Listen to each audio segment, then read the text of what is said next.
हाल ही में आई central drugs standard control organization की एक ड्रग अलर्ट रिपोर्ट लोगों के लिए चिंता का विषय बन गई है। दरअसल CDSCO ने अगस्त 2024 की ड्रग अलर्ट रिपोर्ट जारी की, जिसमें 53 दवाएं ऐसी निकली जिनके कुछ सैंपल लैब जांच में स्टैंडर्ड क्वालिटी के नहीं थे, यानी वो मानक गुणवत्ता वाले नहीं थे। इन दवाओं में आमतौर पर ली जाने वाली पैरासीटामोल, पैन डी, कैल्शियम और विटामिन D3 सप्लीमेंट्स, डायबिटीज और ब्लड प्रेशर की दवा भी शामिल है, जो लोगों के लिए अत्यंत चिंताजनक है। Central drugs standard control organisation यानी CDSCO भारत सरकार की नेशनल रेगुलेटरी बॉडी है, जो हर महीने मानक गुणवत्ता से कम दवाओं की एक सूची जारी करता है, यह सुनिश्चित करने के लिए कि जनता को मानक औषधियां उपलब्ध हों।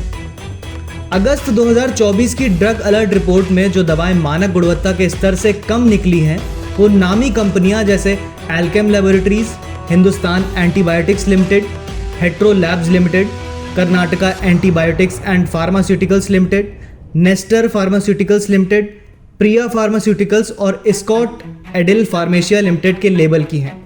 CDSCO ने जब इन कंपनियों से स्पष्टीकरण मांगा तो कंपनियों ने कहा कि लेबल पर जो बैच लिखा हुआ है उसका निर्माण उनके द्वारा नहीं किया गया है, यानी उनके नाम पर कोई फर्जी कंपनी नकली दवा बाजार में सप्लाई कर रही है। अब ऐसे में जनता कैसे पहचान करे कि कौन सी दवा असली है और कौन सी दवा नकली? घबराने की जरूरत नहीं है, बस दवा खरीदते वक्त थोड़ी सतर्कता बरतनी होगी। आइए जानते हैं कैसे।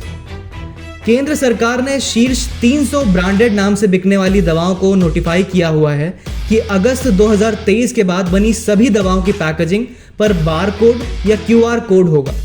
तो आप भी जब दवा खरीदने जाएं तो उसमें छपे हुए QR कोड या बार कोड को स्कैन करें, जिससे उस दवा की पूरी जानकारी सामने आ जाएगी और आप समझ जाइए कि यह दवा सही है। पर अगर वह QR कोड स्कैन करने पे कोई रिजल्ट नहीं दिखता तो इसका मतलब है कि वह दवा नकली है।